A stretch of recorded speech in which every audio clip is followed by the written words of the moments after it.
ګورو که تاسو په وټساپ کې چاټ لاک کوئ د چاټ لاک کولو درته یو پټ د راز سیټینګ درښایم. ګورئ ملګرو کله هم چې زه په خپل وټساپ سرچ کې 123 ولیکم نو ما سره چې کوم چاټ لاک وي هغه راواوړي. دا تاسو لیدلی شئ دا چاټ لاک دی. دا په بل ځای کې نه شو کېږي. تاسو که په وټساپ کې چاټ لاک کوئ نو تاسو هم دا سیټینګ کولی شئ.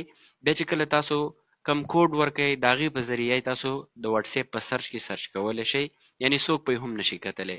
چې کله تاسو دا سیټینګ کوئ نو په وټساپ چاټ لاک کې به تاسو په دې 3 ډاټ کلیک کوئ، دلته به د چاټ لاک سیټینګ باندې کلیک کړئ. دلته به تاسو هاید لاک چاټ دا آپشن به تاسو سره آپ وي نو تاسو به دا آن کوئ. چې څنګه هم آن کړئ کته به تاسو نه سیکرټ کوډ غواړي، خپلې مرضۍ یو کوډ ورکړئ چې تاسو ته معلوم وي. بیا صحیح ده. فار ایگزامپل ما ورکړو 1 2 3 4 5 صحیح ده. بیا په نیکسټ باندې کلیک کوئ، دوباره به دغه کوډ ورکوئ، بیا په ډن باندې کلیک کوئ. اوس چې کله هم تاسو په خپل وټساپ کې لاک شوي چاټونه راړوئ، دې لپاره به تاسو په وټساپ کې په سرچ کې بیا دغه کوډ لیکئ چې څنګه مو لیکئ دا به تاسو سره والي، په دې کلیک کوئ تاسو سره به دا اوپن شي. آیا رښتیا وایي دې سیټینګ باره کې تاسو ته پته وه که نه؟ کمنټ کې خامخا ولیکئ. مزید دغه شان ویډیو لپاره اکاونټ اوس نه فالو کړئ.